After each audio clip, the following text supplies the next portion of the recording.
Since 1994, the Afrikaaner right wing seemed to have disappeared off the scene. Then last year, the Boeremag bombed their way back into the headlines, and suddenly the white right was South Africa's primary security threat. Maybe we'd been lulled into thinking the right wing had disappeared because most Afrikaners embraced the new South Africa. Since 1994, there have been a number of violent incidents by a small group of people who seem intent on establishing an ethnic Afrikaner state in South Africa. On Christmas Eve 1996, a bomb explodes in a supermarket in Worcester. A group called the Boer Aanvalstroepe claims responsibility for the blast, which kills 4 people and injures 60. They demand the release of what they call Boer freedom fighters and that Boers be granted their own territory. 2 right-wingers are later arrested on a remote farm where they've been preparing for their war. Literature found at the house links them to a religious sect, the Israelites. They believe the Afrikaners are among God's chosen people. A 3rd accomplice is later extradited from Namibia. They are sentenced to 88 years in jail. In early 1997, a group of 12 right-wingers are arrested while trying to steal weapons and military equipment from the Pomfret military base in the northern province. They call themselves the Pretoria Boer Commando. Their leader is well-known right-winger Willem Ratte.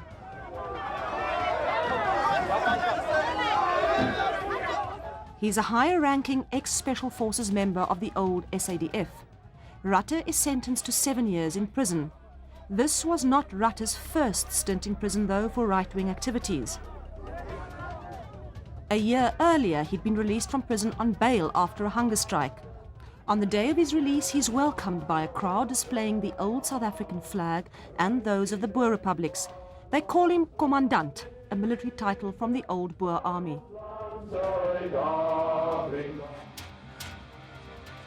In May 1998, a group of men break into the Tempe army base in Bloemfontein.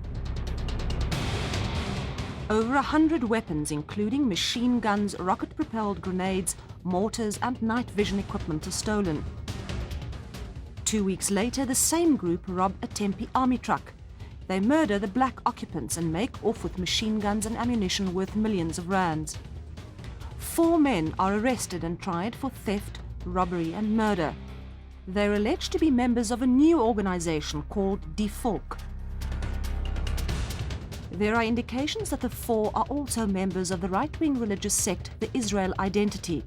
They are all sentenced to long terms. Then in March 2002, 3 men are arrested on a small holding near Parys in the Vaal Triangle. They are charged with sabotage. They'd planned to blow up the Vaal Dam. Like the Worcester bombers and the Tempe killers, they are also followers of a right-wing sect, this time a splinter group of the Israel Vision. They say they are fighting for a Boer state. The leader says the Bible and the visions of an old Boer prophet, Siener van Rensburg, justified his actions. He'd hoped to spark a Boer rebellion against the government. But a year earlier, the activities of another group, the Boeremag, had started coming to light. In May 2001, the first 3 Boeremag members are arrested. Among them, Michael de Tooy. He's a lecturer at Vista University and has a master's degree in philosophy. Police seize a crucial document from his house. It's called Document 12 and is a military plan. It's alleged de Tooy is the author and a mastermind of the planned coup.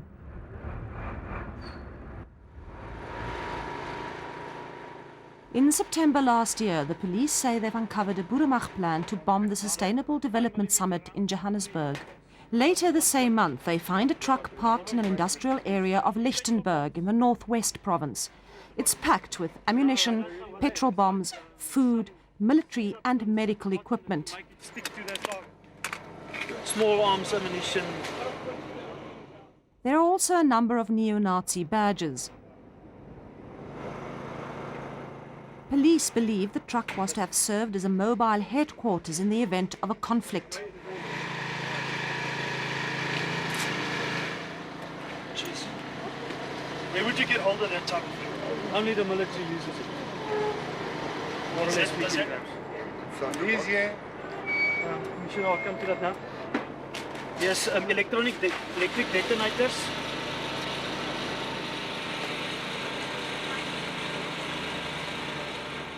During this time, the Boeremag sends a letter to the media informing them of a state of war.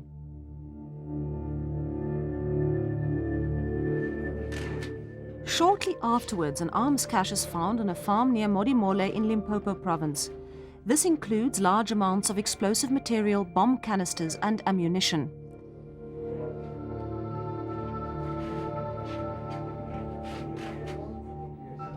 The police now admit that the Boeremag is a bigger threat than initially thought, and a more accurate profile of the people involved is emerging. The worrying thing about this grouping is that they are very young people who have been used in this process. It's a worrying thing. It is also a worrying thing that it's not your cleft and coke type of grouping. It's quite an educated group of people. People with high standards of education. In October, 8 bombs explode in Soweto. Another explodes in Bronkhorstspruit. In November, a bomb damages the police aerial wing at Grand Central Airport in Midrand. In December, the police intercept a bakkie packed with explosives. They believe the intended target is a soccer match in Pretoria. The police hunt intensifies. By the end of the year, 23 members of the Boeremag have been rounded up. This includes the other alleged commander, Ton Foster. The charges against them range from treason to terrorism and sabotage. This was one of their alleged plans. First, a Boer army is established. Secondly, chaos is created and 4,000 men are mobilized countrywide. Then the electricity is cut in Bloemfontein and Gauteng. Traitors are eliminated and radio stations taken over. Army and police bases are also taken over. Jailed right-wingers are freed. All blacks and Indians are driven towards KwaZulu-Natal. KwaZulu-Natal is then bombed to force them out of South Africa altogether. Then a Boer Republic is declared.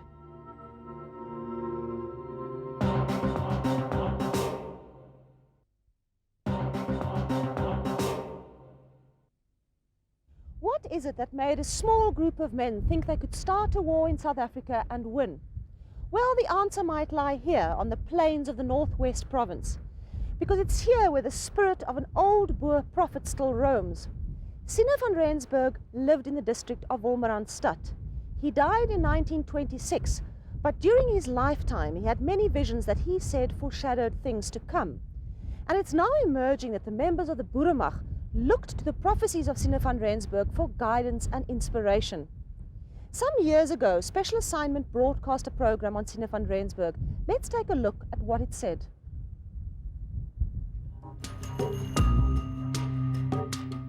His name was Nicholas van Rensburg. His friends simply called him Siener. This is his story. Who was Siener van Rensburg? How accurate have his prophecies been in the past? What did he say about the world at the turn of the millennium? What did he see for South Africa as we enter the 21st century? Born in 1864 in the district of Wolmaranstad in the West Transvaal, his full name was Nicolaas Pieter Johannes Janse van Rensburg. In this program, we will call him by the name he was commonly known as, Die Siener. It means the seer, a man who could prophesy the future. Siener was an apocalyptic prophet of his people. His visions are couched in the searing language of the prophets of the Old Testament. The images in which they came to him often match the frightening symbolism of the visions of John in the book of Revelation. His prophecies are steeped in his unshakable faith in the God of Israel, the God of the Afrikaaner nation. Of himself he said, "I am only a messenger from God." Die Here is mijn herder. My sal niets ontbreken. The only book he ever read was the Bible. He read it by spelling each word separately, as he had been taught by his mother. Aan zeer stille wateren. Hy verkoekt mijn ziel. Hy leidt my This is the copy behind his home where, early in the mornings, he used to climb to the top. Here, alone with his Bible, he had most of his visions.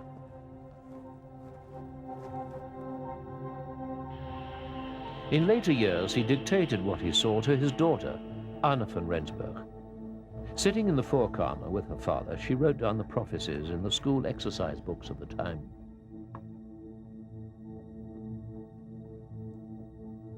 Ek sien 'n swart gordyn in die verre toekoms. Maar vir ons wat weet, sal dit nie so donker wees nie.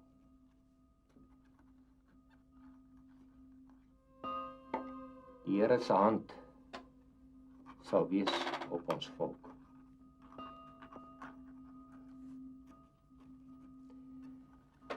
Ek sien die vuurkleur wapper weer. Ek sien 'n nuwe republiek. These are the original books of Siener van Rensburg, in which she wrote down her father's visions. There are more than 700 recorded prophecies of Siener van Rensburg. We can only look at a fraction of them. Visions relating to the past, the present, and the future. In 1899, the darkest days in Afrikaner history rolled across the republics of the Old Transvaal and the Orange Free State. The Anglo-Boer War. Like so many other Boer, Siener left his wife and children on the farm and joined the commando of the legendary General Koos de la Rey of Lichtenburg, the Lion of the West Transvaal. It is said that Siener never carried a gun and that he never shot anyone. He joined up to be the voice of God for the fighting Boers, always guiding, consoling, protecting. Throughout the war, his timely visions saved many commanders from being captured or killed.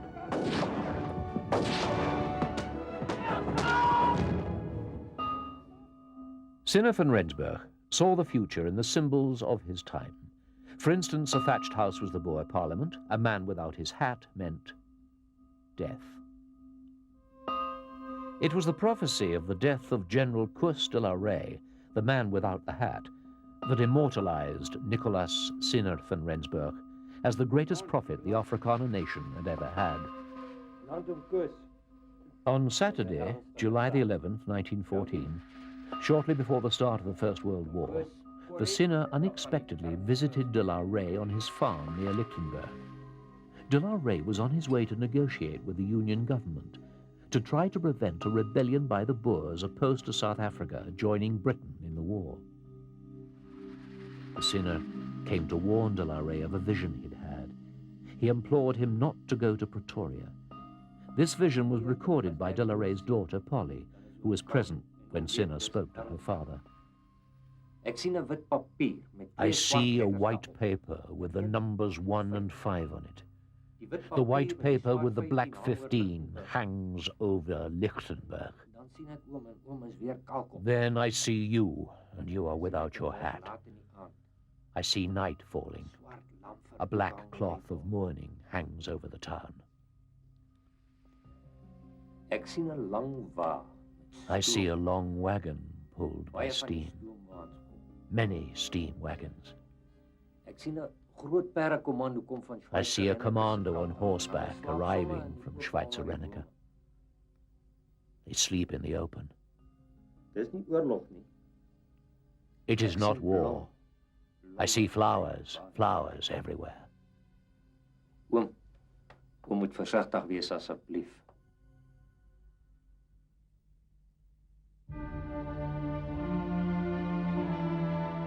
Two months after the Siener's visit, General Koos de la Rey leaves for Johannesburg on September the 14th. He checks in at the Victoria Hotel. At reception, he collects the key to his room.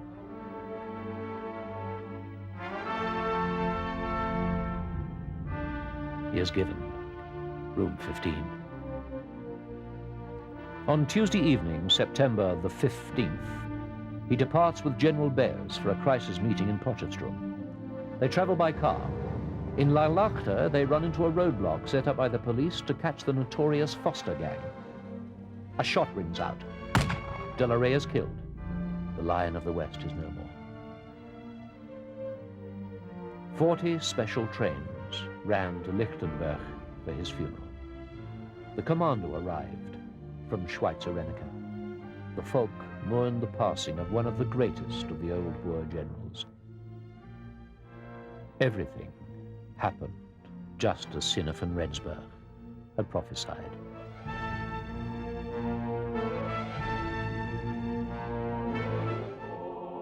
In an uncanny vision that spans the whole of Afrikaner history, he then sees the fall of the Afrikaners led by a man who came from Vereniging, the same place where the Boers were forced to sign the humiliating peace treaty with Britain after the Anglo-Boer War. Wil ek graag hulde bring aan my voorganger. I see a wagon wheel rolling in from the Eastern Cape. At first it follows a winding road. Then it finds a straight path. It loses a spoke. Then it loses its rim. Slowly it becomes a new wheel. The wheel rolls on to Vereniging, to the petrol factory, and there it stops, topples, and lies still.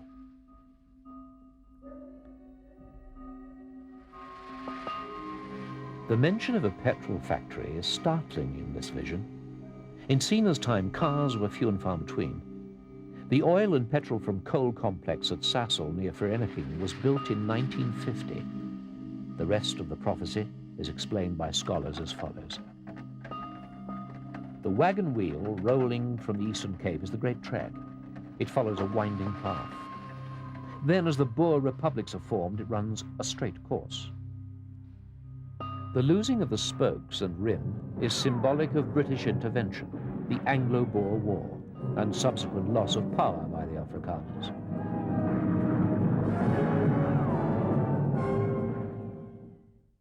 The new wheel points to the Afrikaners establishing the Republic in 1961. Whatever the cost.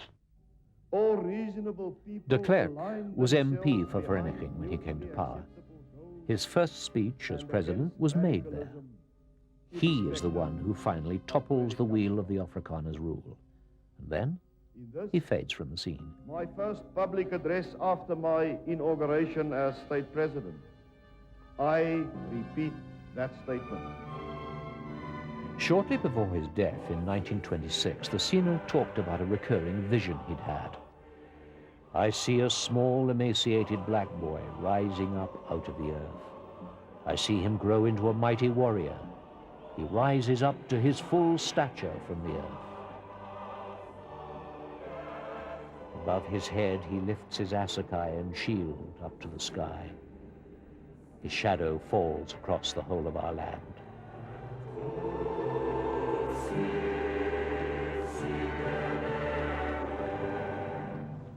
This is far into the future. Then I see him vanish in a cloud. In these days, Siener says, white racism will be on the increase all over the world, especially in Europe. For the Afrikaner nation, it will be a dark time when many forces will be aligned against it. But then, he says, the Afrikaners will rise again and regain their freedom. The nation will take their destiny into their own hands. There will be a great silence before the storm. I see a pail full of blood toppling, falling. And from the pail will rise the Veerkleur flag to fly again over a free nation. When will this happen? When people asked Siener for dates, he simply said, the time and place is known only to the Lord. But there are some indicators. In 1916, he tells his friend, Boy Musman, there will come a time when I will be once again in the news. In those days, I see we are still fighting amongst ourselves. Then it is over, and we will have a black government. It is then that the Afrikaners' final and fiercest struggle will begin. There's no doubt in my mind that he had an exceptional gift. Ek glo Hy was definitief 'n profeet van God. There is so much historical evidence in terms of the historical manifestation or realization of his visions, that there is no doubt that he was an amazing figure. En ek dink baie mense verstaan sy boodskap verkeerd. Dit is hoekom ek dink die dinge onlangs wat nou gebeur het met van die mense, dat hulle sy gesigte verkeerd vertolk het. The book of Nostradamus is well known, the revelations in the New Testament of the Christian Bible is well known, and I think Siener van Rensburg's visions should also be placed in this category of apocalyptic or revelatory visions. And if you want to create a dream world, you can use these books or these writings because they are written in mythical and poetical language. We don't yet know to what extent the visions of Siener van Rensburg influenced the Boeremag thinking, or if they thought their actions were fulfilling those prophecies. One state witness has suggested it did play a role, and on the very face of it there are interesting parallels between some of the Boeremag's alleged plans and events outlined in some of the seer's visions. One of the Boeremag's plans is to guard the railway line between Prieska and Luderitz. No explanation is given, yet these towns have great significance in a vision of Siener van Rensburg. Hy sê die wapens wat ons gaan haal sal met skepe na Prieska toe kom. Lichtenburg also features. Last year, letters are sent to various people urging them to gather at the Lichtenburg Commando for the declaration of a Boer Republic. Again, Siener has significance. En op 'n koppie noord van Lichtenburg, het hy gesê, sal 'n man in 'n bruin pak klere die volk tot bedaring bring. Hy sal hulle kry want daar's baie aggressie en ek weet nie wat die omstandighede sal wees nie, maar hy sal hulle tot bedaring bring en hy sal die leiding oorneem. Then there's of course the alleged plan to drive black and Indian people to KwaZulu-Natal, and once there they are to be violently driven from this province too. Maar hy het gesê hy sien hulle vlug Durban toe en hulle word agterna gesit en wanneer hulle op die skepe in Durban is, dan word daar nog op hulle geskiet, dan trek hulle weg. And then there's the final step. After the bombing of KwaZulu-Natal, a Boer Republic is to be established. En as die burgers wat die vyand verdryf het van Durban af terugkom, dan kry ek 'n nuwe paar velskoene, 'n nuwe saal en 'n nuwe toom.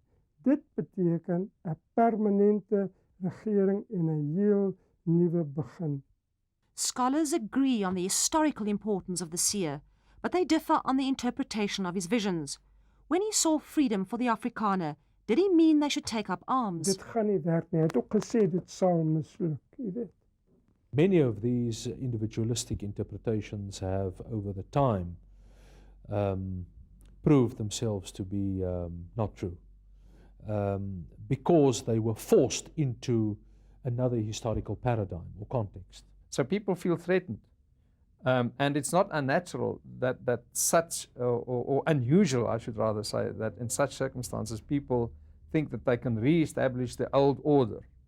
You see, what's nice about the past, it's so certain. Siener van Rensburg's message was, well, we're going to experience times of crisis. We're going to have wars. There's going to be a rebellion. There's going to be economic catastrophes. But through all of this, we must rely on God and His Word. That was his message. Afrikaners have progressively lost their previous positions of power and privilege. An environment has been created for alienated groups of people to try and regain what they've lost. This, with religion and a history of separateness, makes for a lethal cocktail. So long as the principle of Afrikaner self-determination is not adequately addressed, phenomena like these will come more prevalent. In the main, whites have changed, and they have accepted the new circumstances. And therefore, groups like this is bad news to white people, and especially to Afrikaans people.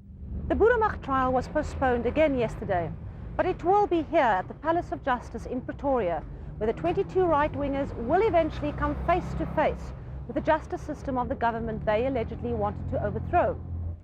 The answer to whether the visions of the old Boer prophet Siener van Rensburg played any significant role in their plans will come from the proceedings of the court.